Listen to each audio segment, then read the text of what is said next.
ভালোবাসার সকল রকমের ভিডিও পেতে আমাদের চ্যানেলটি সাবস্ক্রাইব করুন। সবার আগে ভিডিও পেতে বেল বাটনে ক্লিক করুন।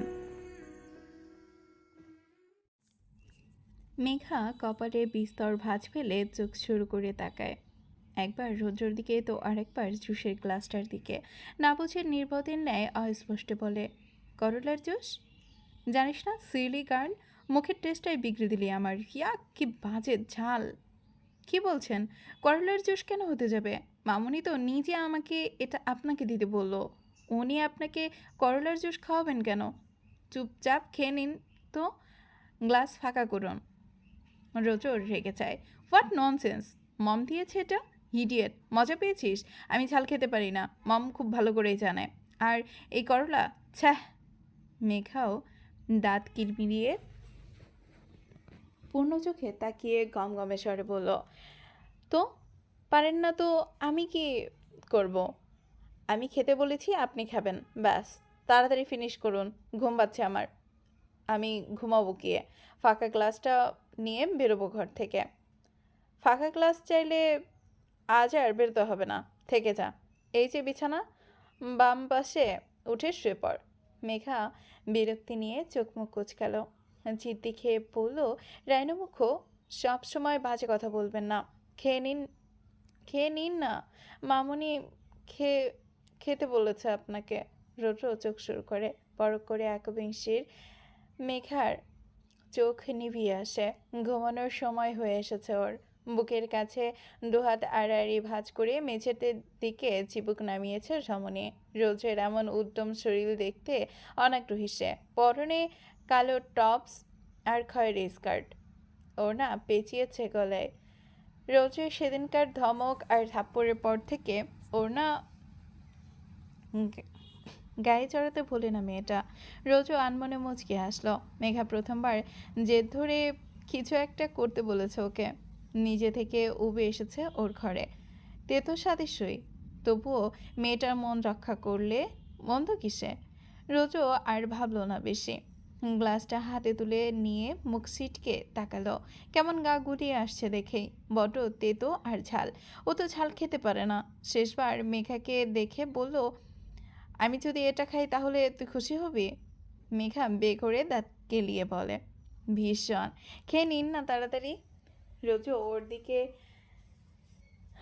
দৃষ্টিরোপণ করে। মেঘা ঘৃণা ছুঁড়ে ফেলে অদূরে। এক মুহূর্ত বিলম্ব না করিয়ে এক নিঃশ্বাসে এক চুমুকেই ঢক ঢক করে খালি করে পুরো গ্লাস। সবটা কলর্থকন হলেও শেষের ঢোক যেন আটকালো গলায়। গলা পিছলে নিচে নামতে চাইল না আর। কোনো রকমের শ্বাস রুখে জোরপূর্বক গিলল সেটুকু। অতিরিক্ত ঝালে মস্তিষ্ক শুদ্ধ দপ দপ করে উঠল আগ্নেয়গিরির অগ্নুৎপাতের ন্যায়। সহসা হাঁ করে মুখ কুচকে নিল রোজ। ঝুলে আসলো চোয়াল, শক্ত চোয়াল।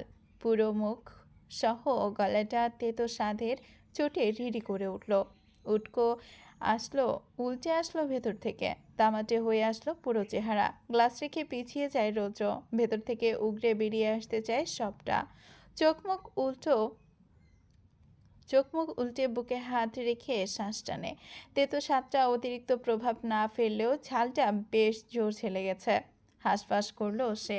ঝালে মস্তিষ্কর দিক দিশা খুইয়ে সম্পূর্ণ চিত্ত ছটফট করে উঠল।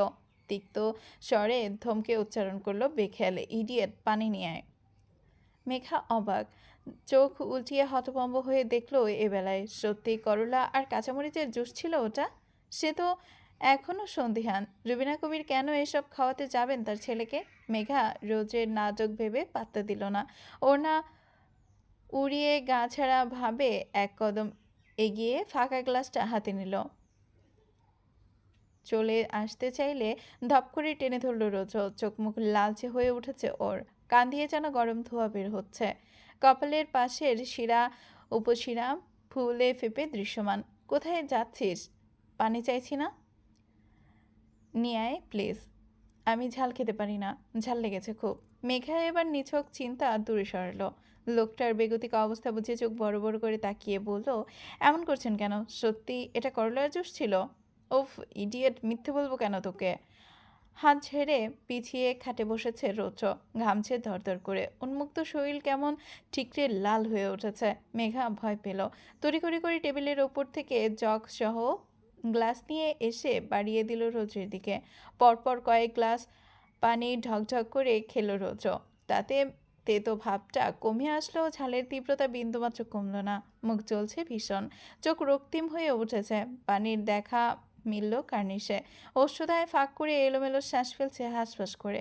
একটু শান্ত হতেই মেঘা ভীত নয়নে তাকিয়ে বলল, ঠিক আছেন? ঝাল কমলো? রৌদ্র প্রতিউত্তর না করে থেমে আবারও বলল। রৌদ্রের প্রতিউত্তর না পেয়ে থেমে থেমে আবার বলল, আমি সত্যিই জানতাম না এটা করলার জুস ছিল। মামুনি তো বলল এটা আপনাকে খাওয়াতে। আমার দোষ নেই, বিশ্বাস করুন। এত ঝাল খেতে গেলেন কেন আপনি? রৌদ্র এক স্থির দৃষ্টিতে চেয়ে হাঁসফাঁস ফোঁসফোঁস করে অস্থিরতা সংবরণের চেষ্টা করছে। মেঘা ওকে স্থির দেখে আর আটকালো না। সোজা হয়ে দাঁড়িয়ে বলল নিচু স্বরে, আপনি বসুন, আমি মামুনিকে গিয়ে বলছি। খিদে পেয়েছে তো? খাওয়ার কথা, খাবার নিয়ে আসবে মামুনি। মেঘা সরে দাঁড়ালোর আগেই রৌদ্র ছটকা মেরে উঠে দাঁড়ালো। এতক্ষণ নিজেকে ধাতস্থ করতে পারলেও এবার আর পারল না।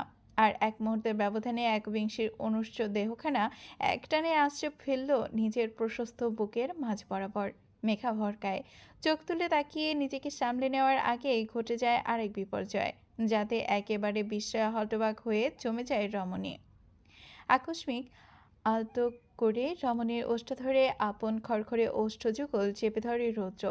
চোখ গোল গোল করে ফেলে মেঘা।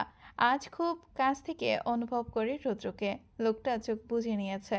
মেঘা পাথরের ন্যায় জমে যায় আলতো স্পর্শেই। পরক্ষণেই রোজের কর্তৃত্ব বাড়ে। বেসামাল হয়ে ওষ্ঠাধরে অতলে আলতো তলাতে গেলে ছটফট করে ওঠে একবিংশী।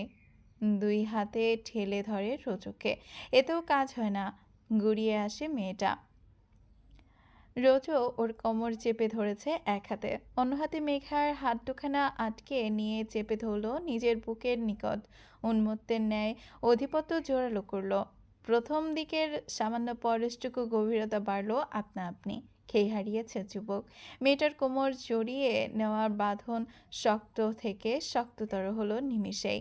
প্রথম পরশেই একবিংশীর ওষ্ঠাধরের মিঠে নির্যাস শুষে নিতে মরিয়া হয়ে উঠল সে। ঝালের তোপে নাজেহাল। এই অবস্থা সামলাতে গিয়ে আরও নাজেহাল হয়ে পড়ল। হাত ছেড়ে চেপে ধরল রমণের কাঁধের কাছটায়। আরও বেশি আঁকড়ে নিতে চাইল নিজের অন্তরালে। মেঘার শ্বাস কমে আসে। ছাড় পায় না মেয়েটা। এক পর্যায়ে সহ্য করতে না পেরে সুপ্ত অনুভূতির বিশালতায় আপনা আপনি আক্ষিদয়ের দীঘল পাপড়ি নিভিয়ে নেয়। আর তার চোখের কিনারায় উকি দিয়েছে চিকচিকে নোনা জলের কণা। অক্ষিলতা এক একবার কুঁচকে আসছে তো এক একবার অনুভূতির জোয়ারে শিথিল হচ্ছে। এ যেন হৃদয়ে ধড়ফড় করছে, আবার এই যেন দম বন্ধ হয়ে আসছে। প্রথম কোনো পুরুষের এমন স্পর্শ পেল সে। পুরুষটা হালাল হলেও এটা ছিল অপ্রত্যাশিত। রমণীর সর্বশক্তি খুইয়ে আসে, গুড়িয়ে যায় পুরো কোমলাঙ্গ। নিথর হয়ে পড়ে সে। রোজও আপন শক্তিতে রমণীর কোমর জড়িয়ে না রাখলেও এক্ষুনি মেঝেতে লুটিয়ে পড়তো একবিংশী। হাত পায়ে কাটা দিয়েছে। অনুভূতির মাপদণ্ডে হৃদয়ের হৃদস্পন্দন বাড়ার কথা হলেও থেমে গেছে এবেলায়। রোজকে রুখতে নারাজ তার শক্তি। নিজের সাথেই বেইমানি করলো ওর হাত দুটো। কিছুতেই এক ধাক্কায় লোকটাকে দূরে সরাতে পারল না, বরং খামচে ধরে আঁকড়ে নিল আরও বেশি। এতেই সায় পেল লোকটা। কর্তৃত্ব বেড়েই চলল। সময় পেরোলো মিনিট কয়েক। রমণীর সর্বাঙ্গ রক্তিম হয়ে ওঠে। টুকটুকে ফর্সা চেহারা ধারণ করে রক্তবর্ণ। শ্বাস নেই বুকে। একটুখানি শ্বাসের জন্য হাঁসফাঁস করে এবার চোখ খুলে তড়াক করে। রোজও তখনও মত্ত। এ দুনিয়ায় তার বিচরণ নেই। তার বিচরণ রমণীর তুলতুলে গোলগাল বর্ণ অধরের অন্তরে। মেঘা ছটফট করে, পুনরায় শক্তি জুগিয়ে ছোটাছুটি করে দুহাত। নির্বিঘ্ন হয় রোজের কর্মকাণ্ড। গাঢ় ভাঁজ ফেলে চোখ মেলে সে। মেঘার অনুনয় সূচক ভেজা ভেজা চোখ দেখে ধক করে ওঠে। স্রোতবিদ ফিরতেই দ্রুত মেঘার ওষ্ঠধর ছেড়ে আসে। ছাড়ে সে। ইঞ্চি কয়েক দূরত্ব বাড়ায়। ছাড় পেতে চিবুক নামিয়ে বুক ফুলিয়ে লম্বা লম্বা শ্বাস ফেলতে লাগলো মেঘা। আর একটু হলেই দম ফুরিয়ে আসছিল, মরেই যাচ্ছিল যেন। কতটুকু কি অনুভূতি হলো কে জানে। বুক কাঁপছে তার, হৃৎপিণ্ড ওঠানামা করছে তীব্র গতিতে। রোজের উদ্যম বুকটার কাছটায় নখ চেপে চোখ বুজে দীর্ঘ কয়েক দম টানল। ততক্ষণ সরু চোখে রৌদ্র পরক করলো ওকে। নিজেও ডুবেছিল মায়াজালে। হঠাৎ কি করে বসলো নিজেও বুঝে উঠতে পারেনি। হয়ে গেছে হুট করে। এবার তো আর ইডিয়েট খেপে যাবে আরো। কি বলে সামলাবে রোজ? ওর সৌঢল কাঁধ ছাড়ল সে, কোমরের বাঁধন আগলা করলো। মেঘা এখনো হাঁসফাঁস করছে, সর্বাঙ্গ কাঁপছে তিরতির করে। রোজের বেশ অনুভব করেছে তার আপন নারীর উন্মাত্ততাল ছন্দের কাঁপন। চোখে এখনো ঘোর উষ্ণ আবেশে নিমজ্জিত। সামলালো নিজেকে। মেঘার দম টানার মাঝে বিড়বিড় করে ঠোঁট নাড়িয়ে বলল, সরি সুইটহার্ট, ঝাল একটু বেশি ছিল। মিষ্টি কিছু প্রয়োজন ছিল ঝাল কমানোর জন্য, ব্যাস। শ্রোতবেদ ফিরে পায় রমণী নিজেও। ঝট করে চোখ তুলতেই দুজোড়া ঘনীভূত দৃষ্টির মিলন ঘটে। ছলকে ওঠে রমণী, চোখ বৃহত্তর করে এক ধাক্কায় দেয় সজোরে। পিছিয়ে যায় রোজ। মেঘা আরো কয়েক কদম ছিটকে পিছিয়ে চিৎকার করে ওঠে, ইউ রাইনমুখ, এটা কি করলেন আপনি? Kiss? First kiss? Nice test, not bad. লোকে ভুল বলে না, বরং কম বলে। নিজের অধরে বৃদ্ধাঙ্গুল দিয়ে স্লাইড করে ফিচেক হাসে রোজ। কিরমির করে মেঘা। জিভে ঠোঁট ভিজিয়ে ঢোক জিভে ঠোঁট ভিজিয়ে ঢোক গেলা মাত্রই অদ্ভুত তিক্ত স্বাদে মুখ বিকৃত করে আসে। ওষ্ঠ ভেঙে উল্টে ফেলে। হাত উঠে যায় অধরের ওপর। কেমন তিতকুটে স্বাদ, ঝাল স্বাদ পেল জিভে। গা গুলিয়ে আসলো মেঘার। তিক্ততায় গলা নামা মাত্রই শরীর খিচে ইয়াক করে উঠল। ছি, কি তেতো! কোথায় তেতো? মিষ্টি তো আছে। তিক্ত, ঝাল অ্যান্ড লাস্ট সুইট। কম্বিনেশনটা জোশ ছিল, বাট লাস্টের মিঠের স্বাদটা একটু বেশি সুইট ছিল। আর একটু টেস্ট করে দেখি, যেন আবদার করলো। ভ্যাট ভ্যাট করে তাকালো মেঘা, পরক্ষণে কদমট করলো, চোখ মুখ পাকিয়ে ঝাই করে উঠল। অসভ্য নির্লজ্জ বেহায়া, ইরিটেটিং ম্যান, নিজের সীমা ছাড়াচ্ছেন আপনি। অষ্টভুটের দাঁত চেপে হাসে রৌদ্র। এক কদম বাড়িয়ে ফিচে কণ্ঠে বলে, আমার সীমা আমাকে শেখাতে আসিস না জান পাখি। আমি আমার সীমার মাঝেই পা বাড়াইনি এখনো। অতিক্রম করা তো অনেক দূর। তোর মাঝে থেকেই আমার সীমান্ত বহুদূর বিস্তৃত। সারা জীবন সেই সীমান্ত ছাড়ানোর চেষ্টা করলেও হুদিস মিলবে না। মেঘা ফোঁস করে ওঠে, ধীরে ধীরে দরজা বরাবর পেছয়। লোকটার উদ্দেশ্য ভালো নয়, এগোচ্ছে আবার। জড়িয়ে যায় মেঘা ঘন ঘন ঢুক গেলে, রাগ স্পষ্ট চেহারায়। ভেতরে ভয় জড়তা, লোকটার চাহনিও কেমন এলোমেলো ঘোলাটে। কোনো কুন্নাক্ষরে যে মেঘার এ ঘরে আসতে গেল, আর জীবনেও আসবে না। ওকে ভড়কে দিয়ে শব্দ করে গা দুলিয়ে হাসে রৌদ্র। আজ মদ খায়নি। মেঘাকে কঞ্চলে নিতে বাহানা দেখিয়ে হাসি থামিয়ে বলে কেমন মাতাল স্বরে, oh Sunny, sorry, I am drunk. মদ খেয়েছি তো, তাই কিছু মাথায় নেই। কী করলাম একটু আগে? ও হ্যাঁ, চুমু খেলাম। মদ খেয়ে এসে ভুল করে চুমু খেয়েছি তোকে। তবে তুই আমার বউ, এইটুকু অধিকার রাখি আমি। বউকে চুমু খেলে ভুল কিছু হয় না। ভুল করে আরও সঠিক কিছু করে ফেলার আগেই এখান থেকে যা, নয়তো সঠিক কিছু করে ফেলবো এক্ষুনি। মেঘার কান মাথা রিরি করে ওঠে, পুরো শরীর ঝিঝি ধরার ন্যায় ঝিমঝিমিয়ে ওঠে। লোকটা খুব বাজে, আসলে এই ঠোঁটকাটা নির্লজ্জ। আর জীবনেও এই লোকের সামনে আসতে পারবে না। পিছু ফিরে পা উদ্যত করে কিরমিরিয়ে চেঁচায় রমণী, আর রাইনমুখ, আপনাকে ছাড়বো না আমি। সে দৌড়ে বেরিয়ে যেতেই আবারও শব্দ করে হাসলো রোজ। চোখ নামিয়ে মেঝেতে রাখলো। তর্জনী দিয়ে অথের উপর আলতো করে আঙুল বুলিয়ে আনমনে হাসলো একাধিকবার। আবার নীরব মৃদুমন্দ হাসি অতৃপ্ত হয়ে আজ কিছুটা তৃপ্ত। হুট করে ঘটানো নিজের কর্মকাণ্ডের উপর বেশ প্রসন্ন। এভাবে হুটহাট অযাচিত কিছুর মাধ্যমে প্রশান্তি পেলে মন্দ হবে না। আজ অফিসের কাজের ফাঁকে লাঞ্চ ব্রেকে ক্যান্টিনে বসেছে ইকরা, মুখোমুখি আবিদ। মেয়েটাও একটু ইতস্তত নয়, বরং রেগে আছে মনে হচ্ছে। আবিদ শুষ্ক ঢোক গিলল। এই মেয়ের মূর্তিগতি বোঝা যায় না। গত কদিনের কদিনে চোখ তুলেও তাকায়নি ওর দিকে। কতবার পথ রোধ করেছে, কথা বলার চেষ্টা করেছে। আবিদ এড়িয়ে গেছে ইকরা। মুখ গম্ভীর সেদিন থেকেই। কি হলো, কি সিদ্ধান্ত নিল কে জানে। আজ এই মেয়ে নিজে আবিদকে ডেকেছে। মিনিট পাঁচেক ধরে এভাবে মুখ কুলুপেটে চুপচাপ বসে আছে দুজনায়। ইকরা চোখ তুলে তাকায় নি এখনো। এতে আবিদের সুবিধার কমতি নেই। সে বরং চোখ ভরে নিষ্পলক দেখতে পাচ্ছে এই গুরুগম্ভীর রমণীকে।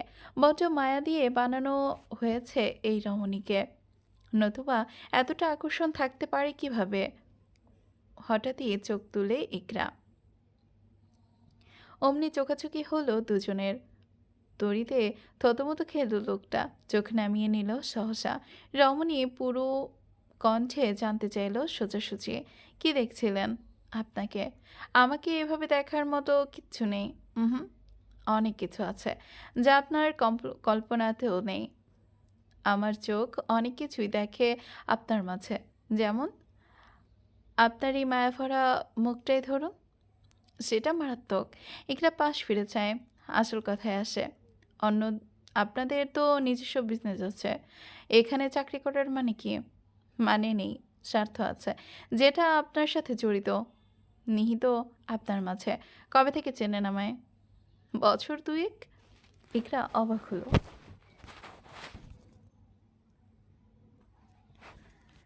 দৃষ্টি পুরো করে বলল, দেখেছেন কোথায়? রাস্তায়। কখন? কিভাবে? সন্ধ্যায় পার হচ্ছিলেন বোধহয়। মনে করুন আজ থেকে 1 বছর 9 মাস 13 দিন আগে কোনো একটি গাড়ির সাথে ধাক্কা খেয়েছিলেন। সৌভাগ্যবশত সেই গাড়ির মালিক আমি ছিলাম। ইকরা মনে করে, আসলেই মনে পড়ে যায়। একদিন তাড়াহুড়ো রাস্তা পার হতে গিয়ে একটা গাড়ির মুখোমুখি পড়েছিল। সময় সংকুলনে গুরুত্ব দিতে পারেনি সেদিন। মনে পড়তেই তৎক্ষণাৎ বলে, সৌভাগ্যবশত বলছেন এটাকে? সৌভাগ্য নয় কি? আপনাকে দেখেছি তো সেভাবেই। ভাগ্যিস ধাক্কা খেয়েছিলাম। আর খেয়েছিলাম আমি আর খেয়েছিলাম প্রেমের ধাক্কা।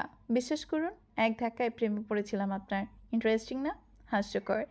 সে যাই হোক, আমার বলতে দ্বিধা নেই। আই লাভ ইউ ইকরা।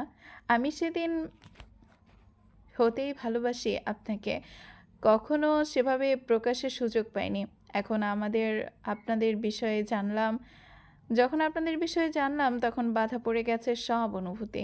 ফেরানো বড্ড দায়ী হয়ে পড়েছে। আর ছাড়তে পারবো না আপনাকে। আমাকে ধরতে গিয়ে পরিবার ছাড়বেন? এতই সোজা? একেবারে তো পরিবার ছাড়ছি না। আচ্ছা বলুন তো, একটা মেয়ে যখন বিয়ে করে শ্বশুরবাড়িতে যায় তখন সে কি তার পরিবারকে পুরোপুরি ছেড়ে দেয়? আমিও তো ছাড়বো না। উল্টোটাই হোক আমাদের ক্ষেত্রে। এবার না হয় একজন পুরুষ পরিবার ছাড়লো, আপনাদের বাড়িতে জায়গা হবে না আমার। মাসে 25 দিন আপনার সাথে থাকবো। সপ্তাহে একবার করে না হয় বাপের বাড়ি যাব। না মানে রাত্রি যাপন করার জন্য সেদিন কিন্তু আমার ছুটি চাই। আনমনে হাসি আসে ইকরার। বেশ মজার লাগলো শেষের কথাটা। ঠোঁটের কোণে ভিড় জমায় দুষ্টু হাসিটুকু। নিমিষেই তা মুছে ফেলে। লোকটা রসিক বটে। আমিত বেশ তীক্ষ্ণ দৃষ্টিতে লক্ষ্য করলো ওর ওই হাসি। অবাক স্বরে বলল, ইকরা, আপনি হাসছেন? না। কি সিদ্ধান্ত নিলেন? আমার সিদ্ধান্তের নিশ্চয়তা নেই আবিদ। আমি চাই না আমার মায়ের কোল আপনার মায়ের কোল খালি হোক। আমার সিদ্ধান্তের কোনো নিশ্চয়তা নেই আবিদ। আমি চাই না কোনো মায়ের কোল খালি হোক। আমার জীবনটা কেমন হবে না হবে সেটা আমি অনেক আগেই গুছিয়ে রেখেছি। নতুন করে গোছাই চলুন। সাহায্য করব আপনাকে। আপনি বললে সব হবে। প্লিজ ফেরাবেন না আমায়।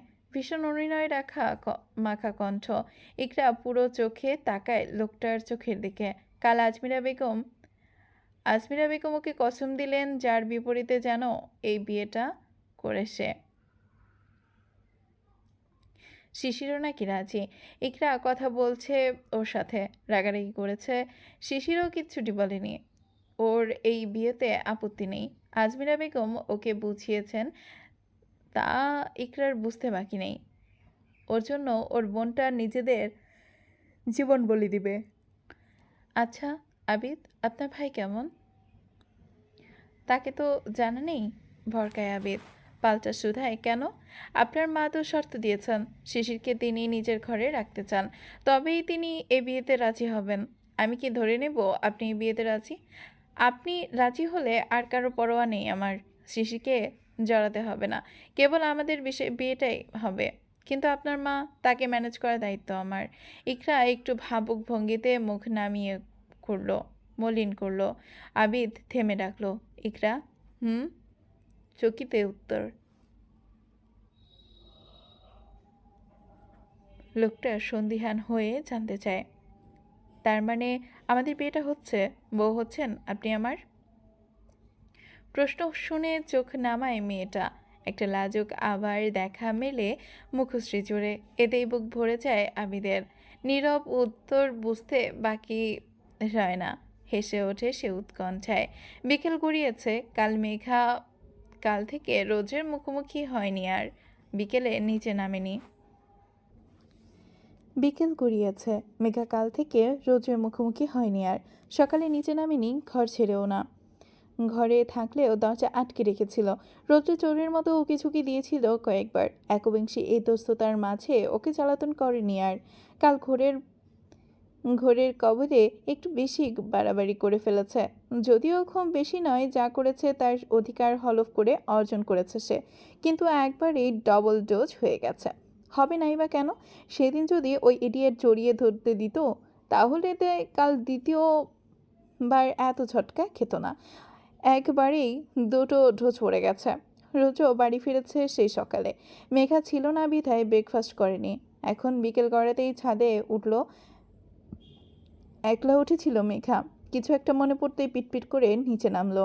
বিকেলের সময় কেউ কেউ ঘুমোচ্ছে। রুবিনা কবির জেগে ড্রয়িং রুমে বসে সোফার কুশনের কভার লাগাচ্ছিলেন তিনি।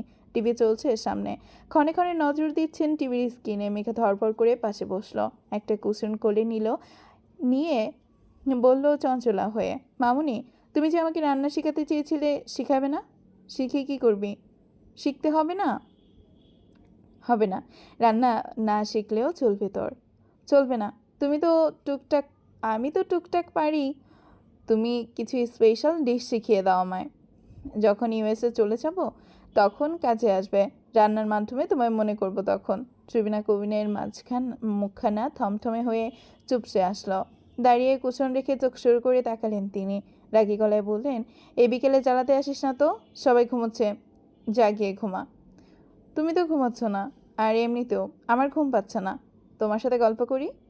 জমবে না আমার সাথে। কেন জমবে না? এখানে বসো তো। মেঘা ভদ্রমহিলার হাত টেনে পাশে বসালো। আজ সাহস করেছে সে নিজেও। কাঁপছিল হাতখানা। রুবিনা কবির বরাবর এভাবে নরম কণ্ঠে কথা বলেন না ওর সাথে। যখন বলেন তখন মেঘার খুব খুশি লাগে, এই যেমন এখন লাগছে।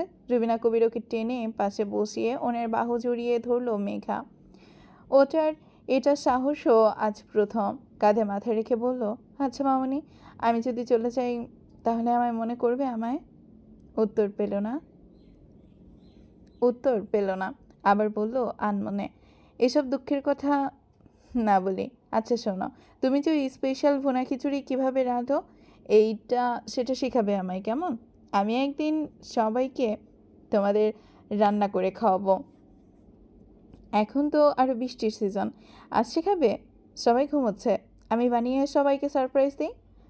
ঘাড় কাত করে অবাক লোচনে তাকিয়ে ধীরে মোলায়েম কণ্ঠে উত্তর করলেন রুবিনা কবির, আজ না, কাল রাধেশ।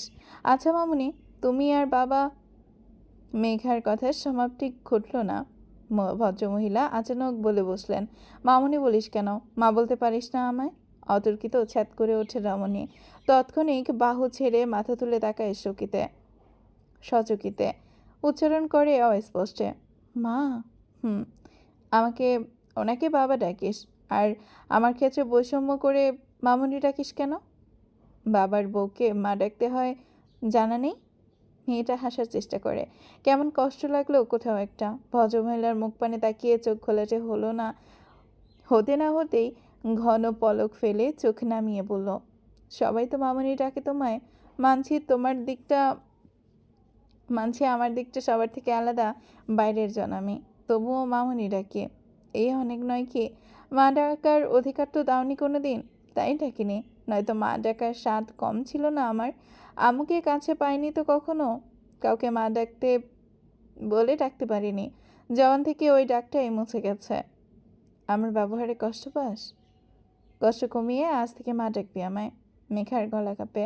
সেভাবেই কেঁপে কেঁপে বলে, আমি চলে যাওয়ার আগে এভাবে মায়া বাড়াচ্ছ মামুনি? এতদিন এই অধিকারটা দিলে কি ক্ষতি হতো? আজ থেকে দিলাম, মামুনির নয়, মা বলে ডাকবি আমায়, মনে থাকবে? ছলছল চোখে তাকিয়ে মুচকে হাসে মেঘা। রুদ্ধ জবানে কথা ফোটাতে না পেরে মাথা ছাকায় হ্যাঁ বোধক। আজ হঠাৎ কি হলো ভদ্রমহিলার? মেঘা আবারও তার কাঁধে মাথা এলিয়ে রাখে। চোখ বুঝতেই বা চোখের কার্নিশ বেয়ে এক ফোঁটা উষ্ণ তরল গড়িয়ে পড়ে রুবিনা কবিরের কাঁধে। ধক করে শ্বাস টানে মেয়েটা। কি ভীষণ যন্ত্রণা! এই মানুষগুলোকে ছেড়ে যেতে হবে একদিন। ছেড়ে যাওয়ার আগে এত মায়া কাটাবে কি করে ও? সূর্য ফিরেছে। টলতে টলতে চাবি ঘুরিয়ে সদর খুলে ভেতরে ঢুকলো। গুনগুন করে বাজছে কণ্ঠে গান। ফ্রেশ হয়ে আবার বেরোবে। সকাল থেকে মেঘাকে দেখা হয়নি, এক পলক দেখার উদ্দেশ্যে আসা এই অসময়ে। দরজা লাগিয়ে পিছু ফেরা মাত্রই পেছন ফিরে বসে থাকা রুবিনা কবিরকে দেখতে পেল। তার কাঁধে মাথা ঠেকিয়ে আরেকজন। চিনতে একটু অসুবিধা হলো না। মায়ের পাশে এভাবে কাউকে, বউকে বসে থেকে দেখতে অনেকটাই অবাক হলো রোজ।